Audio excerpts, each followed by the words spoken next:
புதுக்கோட்டை மாவட்டத்தில் வந்து நிறைய ஏராளமான கோயில்கள் உள்ளன. இப்போ நாங்கள் போகிறது புதுக்கோட்டை மாவட்டத்தில் உள்ள பேரையூர். புதுக்கோட்டையிலேருந்து 13 கிலோமீட்டர் தொலைவில் இந்த நாகநாத சுவாமி கோயிலுக்கு தான் இப்போ நாங்கள் போயிட்டுருக்கோம். தமிழகத்தின் தென் மாவட்டத்தில் உள்ள கன்னியாகுமரி மாவட்டத்தில் நாகர்கோவில் அமைந்திருக்கு. நாகராஜ கோயிலில் தான் வந்து நாகத்திற்கென்று கருவறையும் நிறையா நாக சிலைகளும் அமைந்த ஊர். அதுக்கப்புறம் கோயிலில் வந்து அதிகமான நாகர் சிலைகள் உள்ள ஊர் இங்கே புதுக்கோட்டை மாவட்டத்தில் உள்ள பேரையூர் தான்.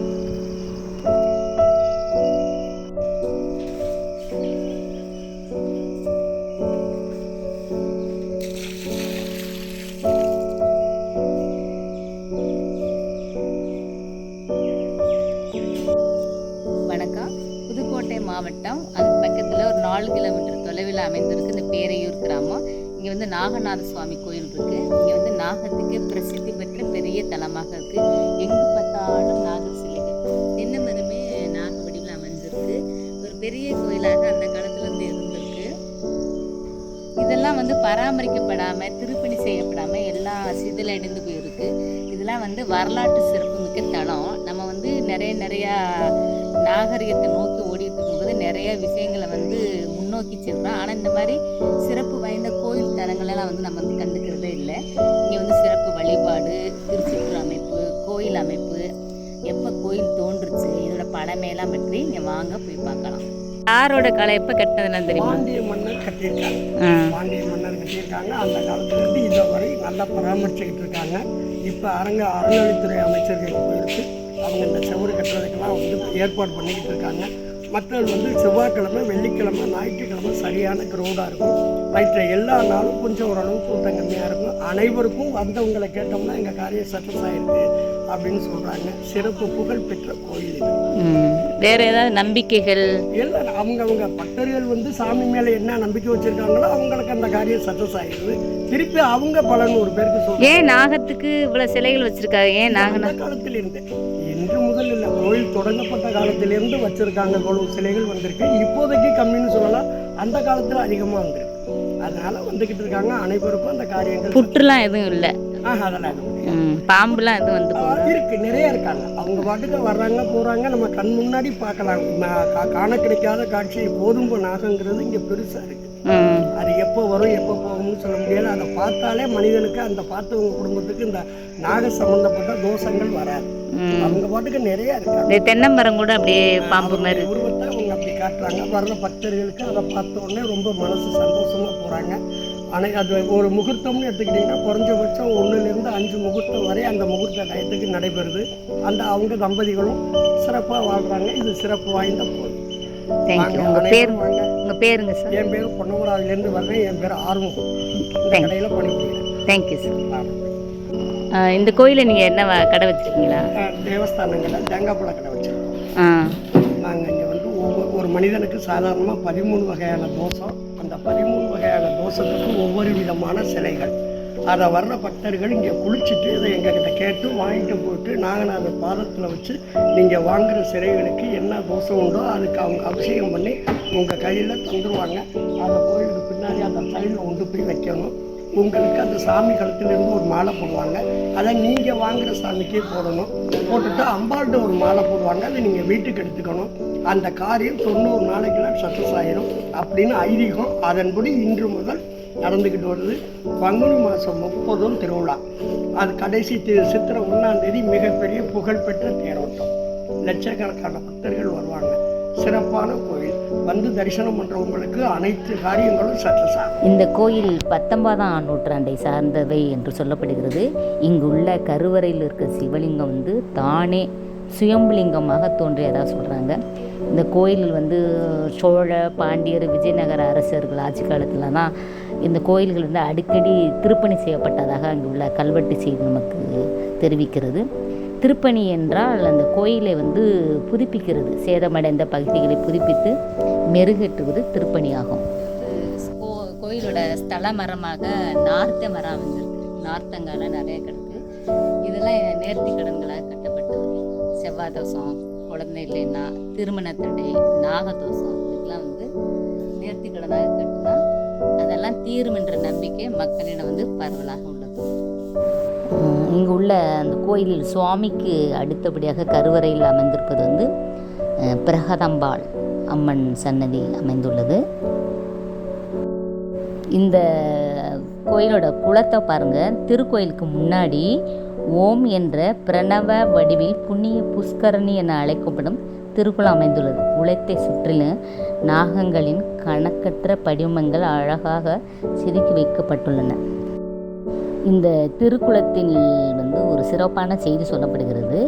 ஒவ்வொரு ஆண்டும் பங்குனி மாதத்தில், மார்ச் ஏப்ரல் மாதத்தில் குளத்தின் உட்சுவரில் சூலாயுதம் போன்ற ஒரு குறி இடப்பட்டுள்ள அந்த மட்டம் வரை வந்து தண்ணீர் வரும்போது தெய்வீக கானமும் ஓம் ஓம் என்ற சத்தமும் அடிக்கடி கேட்பதாக இங்கே உள்ளவர்கள்லாம் சொல்கிறாங்க.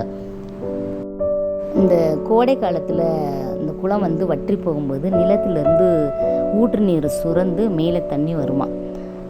அப்போ நம்மளோட முன்னோர்கள், நம் மன்னர்கள்லாம் எப்படி அறிவியல் சிந்தனைகளில் பெரும் பங்கு ஆற்றி உள்ளனர் என்பது நன்றாகவே தெரிகிறது.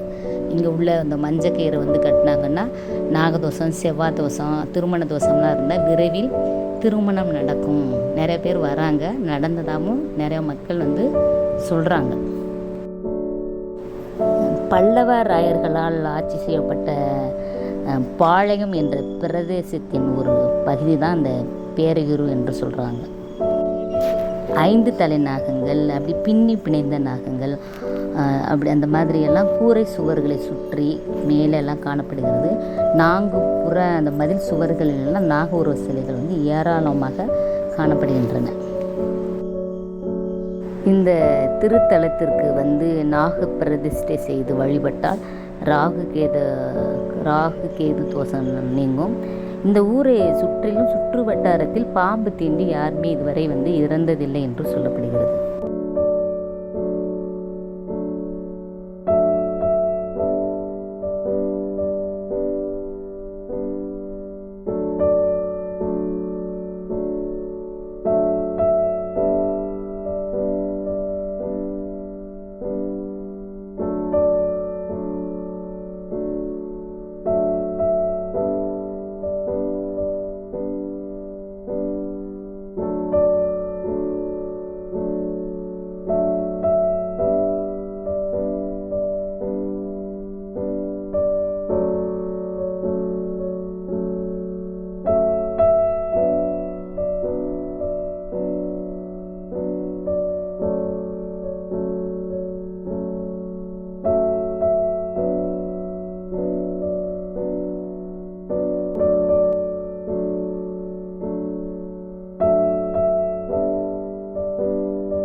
எங்கு பார்த்தாலும் திருச்சுற்று சுவர் மேலே வந்து எங்கு பார்த்தாலும் நாகர் சிலைகள் நிறைந்து உள்ளன.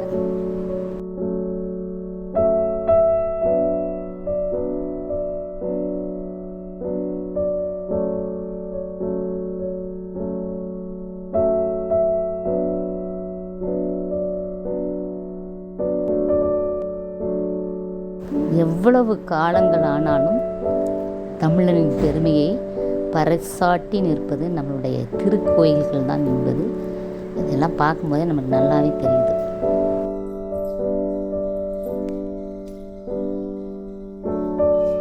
கோயில் திருச்சுற்று சுவர்களில் கூட அந்த மாதிரி பதுமம், தாமரை இதழ் வடிவ அமைப்பு எல்லா இடத்துலையுமே இருக்கும். ஒரு தனி இந்த இது கல்லிலே செதுக்கி எவ்வளோ நுணுக்கமாக கட்டியிருக்காங்க. நம்மளாம் இப்போ காங்கிரீட் போட்டு ஸ்பீடாக கட்டிட்டு போகிறோம். அந்த காலத்துலலாம் ஒவ்வொரு கல்லுலையும் அப்படியே சின்ன சின்னதாக மைனூட்டாக நுணுக்கமாக ஒவ்வொரு வடிவத்தையும் அப்படியே செதுக்கி செதுக்கி செதுக்கி அதெல்லாம் வந்து இன்னமும் காலங்காலத்துக்கு இந்த கல் சோறுலாம் அப்படியே இருக்குது. அதுதான் வந்து வரலாற்று சிறப்பு மிக்க நம்ம கோயில், நம்மளோட தமிழகம் வந்து திகழ்கிறதுக்கு இதெல்லாம் ஒரு கோயில் கட்டடக்கலை ஒரு சிறந்த எடுத்துக்காட்டு.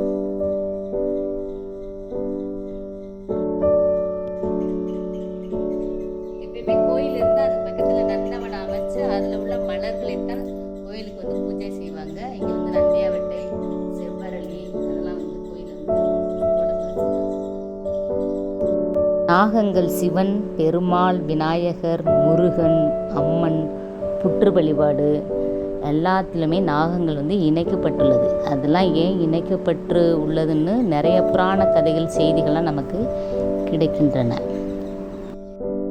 எல்லா கோயில்களிலும் கொடிமரம் வந்து நுழைவாயிலே இருக்கும். இங்கே வந்து நுழைவாயிலுக்கு அடுத்து கொடிமரம் அமைக்கப்பட்டுள்ளது. நம்ம கோயில் அறநிலைத்துறைகளிலிருந்து நம்மளுடைய வரலாற்று சிறப்பு மிக்க அந்த கோயில்கள் எல்லாம் வந்து சிதிலடைந்து போயிருக்குது. சிதிலடைந்து தான் போயிருக்கு. ஆனால் அந்த கட்டுமானம், அந்த அமைப்பு அதெல்லாம் ஒன்றும் குறையவே இல்லை. இதெல்லாம் வந்து நம்ம வந்து திருப்பணி செய்யணும். திருப்பணி செய்து காலங்காலத்துக்கு நம்முடைய பரம்பரை, நம்ம மக்களுக்கு வந்து தமிழனின் பெருமையை எடுத்து கூறும் ஒரு சிறந்த எடுத்துக்காட்டுனா அது கோயில் தான். அதை நம்ம பராமரிக்கணும், திருப்பணி செய்யணும், இதெல்லாம் பாதுகாக்கணும். இதெல்லாம் நம்மளுடைய பொக்கிஷம்.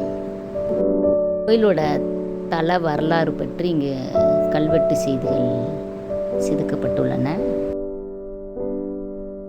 எல்லா கோயில்களிலும் துவாரபாலர்கள் வந்து குட்டியாக சின்னதாக நிற்பாங்க. இங்கே மட்டும் வித்தியாசமாக துவாரபாலர் வந்து பெருசாக கருப்பணசாமி மாதிரி பெருசாக உருவாக்கி உள்ளனர். இதெல்லாம் இங்கே உள்ள கல்வெட்டு.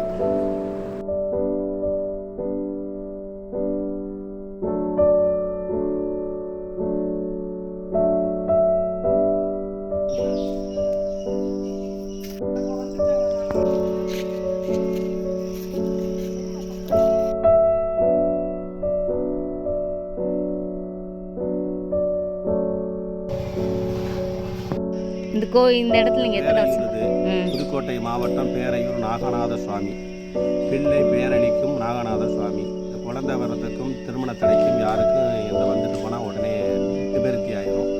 அந்த உள்ள குளம் ஒன்று இருக்குது. குளம் வந்து அந்த இயற்கையாக மழை பெஞ்சு தான் அது உள்ள தண்ணி இறங்கும். அது டெய்லி அவசியத்துக்கு தண்ணி எடுத்துக்குவாங்க. அதில் பங்குனி மாதம் பாதி சுனை வத்த போகும்போது அது உள்ள சுனை சுரங்கமாக இருக்கும். வந்தால் பாரதம் அது ஃபுல்லாகவே இயற்கையாகவே தண்ணி வற்றி வரப்போகும்போது ஒரு சூழாயுதம் மாதிரி ஒன்று இருக்குது. கரெக்டாக அந்த சூழாயுதத்தில் தண்ணி வரப்போகும்போது சுனை முடக்கம்னு சொல்லி மேலே சத்தமும் மிருதங்க சத்தமும் 1 hour 2 hour கேட்கும் பங்குனி மாதம். அதான் ரொம்ப சிறப்பு வாய்ந்தது. இயற்கையாக கேட்டு. ஆமாம். வேறு பாக்கி வந்து எல்லாத்துக்கும் காளகஸ்தி, திருநாகேஸ்வரத்தோடு இது ரொம்ப விசேஷமான கோயில். இது ராகுக்கு எது பரிகார ஸ்தலம். இது இதில் தொழிலுக்கோ திருமண தடைக்கோ குழந்தை பாய்க்கிறது எல்லாமே இது வழிபட்டு போனீங்கன்னா ரொம்ப சிறப்பாக இருக்கும். இங்கே நவகிரகங்கள்லாம் ரொம்ப வித்தியாசமாக இருக்கும். எல்லா கோயிலையும் ஒவ்வொரு திசையில் இருக்கும். இங்கே நடுவில் சூரியனை வச்சு சூரியனோட பார்வையில் இருக்குது நவக்கிரகங்கள். அதனால் எல்லா பேர் ராசி நட்சத்திரங்களுக்கும் நவக்கிரகங்கள் வழிபட்டாவே ரொம்ப சிறப்பாக இருக்கும். ஆமாம், ரொம்ப அமோகமாக இருக்கும். நான் தான் எங்கள் கடையில் இருப்பேன்னா இங்கே வந்து நிறைய பேர் வருவாங்க. எல்லாருக்குமே இந்த மாதிரி தடை இருக்கவங்கலாம் இங்கே வந்து பண்ணிட்டு போனாங்கன்னா அது கொஞ்சம் நல்ல நிவர்த்தி ஆகிடும். மறுபடியும் அவங்கெல்லாம் வந்துட்டு அர்ச்சனை வாங்கி பண்ணிட்டு போயிடுவாங்க. அதுக்கடுத்து எல்லாம் நல்லவே நடக்கிறது போயிடுவாங்க. அடுத்து வந்து தேர் திருவிழா இங்கே விசேஷமாக இருக்கும். நிறைய கூட்டம் வரும். பெரும்பாலும் ஞாயிற்றுக்கிழமை வெள்ளிக்கிழமை நிறைய கூட்டம் வரும். வந்தீங்கன்னா நம்ம கடை இருந்தால் எய்த்தாப்புல கோயிலுக்கு எய்த்தாப்புலேயே இருக்கும். பார்த்துக்குங்க, மேலே போர்டில் எழுதியிருக்கும். ராகுகால டயத்தில் இங்கே ரொம்ப சிறப்பாக இருக்கும். இங்கே வந்து என்ன நீங்கள் என்னென்ன தடையெல்லாம் இருக்கோ அது வந்து நிவர்த்தி ஆகிடும்.